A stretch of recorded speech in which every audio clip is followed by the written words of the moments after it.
Gracias, señor presidente. Con su permiso.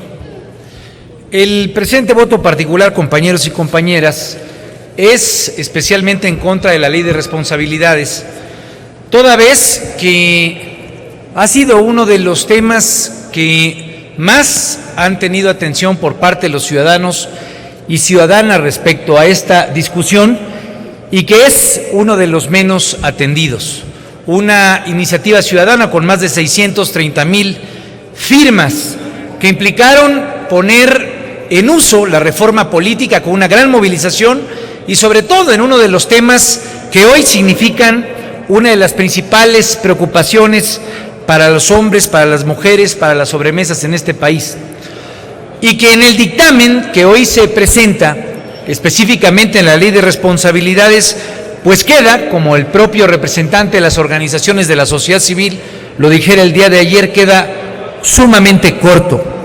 Queda corto porque el tema de las declaraciones patrimonial, de intereses y fiscal, que es la base de un sistema que permita que los ciudadanos y las ciudadanas le puedan dar seguimiento al patrimonio que tienen los servidores públicos, pues queda totalmente limitado. Limitado porque queda a voluntad de los servidores públicos el entregar esa información, y limitado también porque al no ser obligatorio, pues queda simplemente a una condición potestativa. Hablaremos durante el desahogo de esta discusión del sistema, de la forma en la que las distintas instituciones buscan coordinarse, de las plataformas, de los distintos elementos que comprenden el sistema, pero sin duda alguna sin tener este componente, pues queda corto respecto a lo fundamental que ha rodeado esta discusión. Es si el sistema realmente está buscando acompañar lo que han planteado ciudadanos y ciudadanas, o si se queda, repito, limitado a discreción de lo que han definido o definan los legisladores y las legisladoras. Estoy en contra, por esa razón, este voto particular. Sin embargo, también quiero aprovechar este espacio para reflexionar los retos que tiene este sistema. Y ayer, hoy por la madrugada, cuando fijaba posición por parte de mi grupo parlamentario, recordaba cuál fue el inicio de este debate.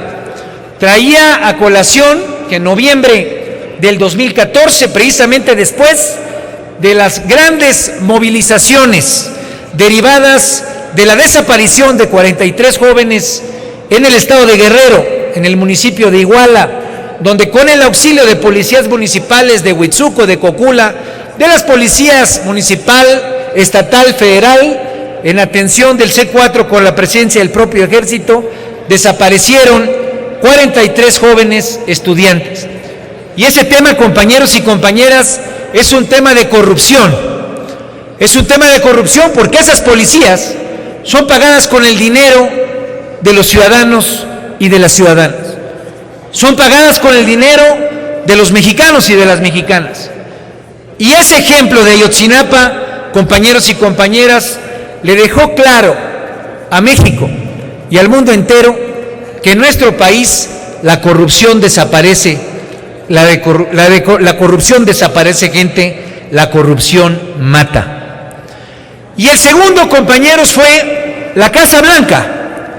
Siempre hay que recordar la Casa Blanca en propiedad de la esposa del presidente Peña Nieto, una casa por un monto de $7 millones que resultó que había sido comprada por parte de Grupo IGA, un grupo que no solamente había sido el principal beneficiario durante la época del gobierno en el Estado de México de Enrique Peña Nieto como gobernador, sino que también había sido beneficiado para construir el tren rápido México-Querétaro.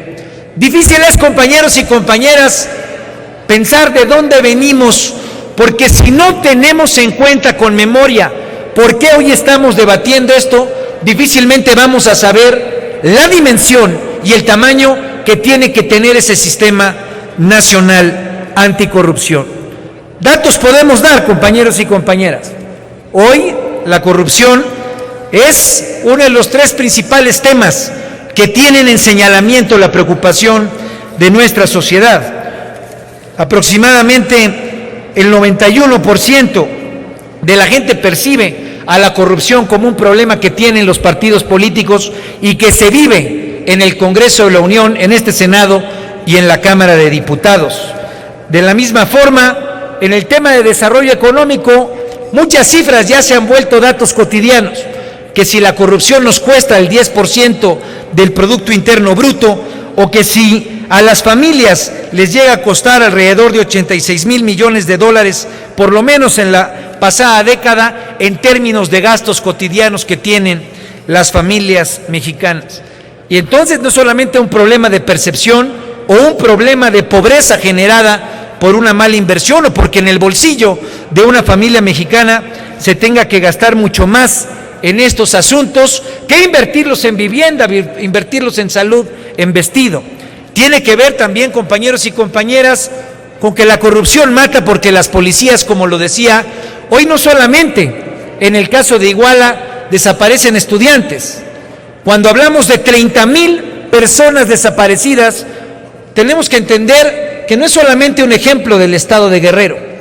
Tenemos que entender cómo en Veracruz, ahí en Tierra Blanca, es la misma condición sistémica de policías de los distintos órdenes de gobierno que están involucradas en actos de corrupción. O difícilmente podríamos entender las fosas que se han encontrado en Tamaulipas, en Durango, en cuántos lugares del país donde las fosas clandestinas son los ejemplos vivos de esa corrupción que hoy no solamente abarca a las policías, sino que también está involucrada en la parte de la Procuración de Justicia. Hay que ver solamente el último reporte de Open Society Justice Initiative, que lo que plantea es que las fuerzas gubernamentales y las acciones que están realizando los actores del crimen organizado nos tienen en una condición de crímenes de lesa humanidad. Porque, compañeros y compañeras, este no es solamente un asunto de cómo hacemos un sistema nacional anticorrupción para que legítimamente dejen de robarse los servidores públicos el dinero que es de la gente. No solamente es eso, no solamente es esa visión de cómo garantizamos que las cúpulas empresariales legítimamente tengan una respuesta de que el dinero que debe de invertirse no termine en el bolsillo de unos cuantos funcionarios. Es una pregunta superior, compañeros y compañeras. ¿Cómo garantizamos que el Estado mexicano, en plena evolución de este 2016, pueda apuntalarse de frente hacia un cambio que no ha logrado? Que la corrupción no sea el menester de una élite política, económica y social que permite que haya esas desapariciones, que permite que haya esas fosas clandestinas y que quiere ocultar detrás del tema exclusivo del dinero un problema grave de violaciones de derechos humanos. Ese es el tema, compañeros y compañeras, que tenemos que ponerle como meta y como objetivo al Sistema Nacional Anticorrupción. Y por último, compañeros y compañeras, una vez que ha acabado el proceso electoral que tanta atención tuvo de parte de los integrantes de este Senado y que distrajo la posibilidad de que pudiéramos cumplir el 28 de mayo con el mandato constitucional. El problema de la corrupción, si no lo entendemos de fondo, poco vamos a entender la dimensión que debe de tener el Sistema Nacional Anticorrupción. El problema de la corrupción, compañeros y compañeras, es el dinero de las campañas políticas. El problema de la corrupción, compañeros, es que la clase política en sendos territorios del país ha preferido acomodarse y acordar con las partes del crimen organizado y con los sectores ilícitos que buscar el voto. Hoy la compra del voto, compañeros, desde Morelos hasta cualquiera de los estados que se me ocurran, el mío, Guerrero, por cualquiera de los que podamos pasar, es el problema. Acabamos de ver un pasado 5 de junio, donde según los estudios de los dineros presupuestados por Instituto Nacional Electoral, pueden ser casi 6 veces más el dinero que circula de manera irregular a la que estamos presupuestando como país. Si no arreglamos el problema del dinero en las campañas, difícilmente vamos a poder cambiar la visión de los ciudadanos y las ciudadanas respecto a la élite en el gobierno. todos los partidos políticos, todos los actores políticos saben a qué me refiero cuando hablamos de que el dinero se ha vuelto un problema. Se ha vuelto el problema de buscar grandes cantidades acordadas con empresarios que puentean recursos para que los candidatos vayan alrededor de los territorios y ahí donde ganan,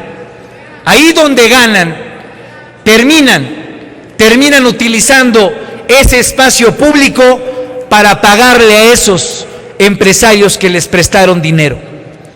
Pero también, ahí donde ganan, esos gobernadores o gobernadoras que tuvieron acuerdos con los actores del crimen organizado, terminan dándoles a las policías, entregándoles las direcciones de desarrollo, las áreas de inversión a esos actores criminales con los que pactaron ganar en las urnas. Campañas costo cero, compañeros y compañeras. Esa tiene que ser la visión y el compromiso de una nueva generación que quiera verdaderamente retomar el sendero de la democracia que hoy hemos perdido. Los invito, compañeros y compañeras, a que eso hagamos de este Sistema Nacional Anticorrupción. Triste es que no quieran que discutamos el tema de los mandos policíacos. Son temas que van compartidos. Triste es que no estemos discutiendo tampoco el asunto de los desaparecidos. No es solamente un tema de corrupción como si fuera un asunto aislado. Es el tema del colapso del Estado mexicano, en el cual el Senado de la República tendría que estar a la altura para posicionar hacia el frente el gran país que estamos convocados a ser. Es cuanto, señor presidente.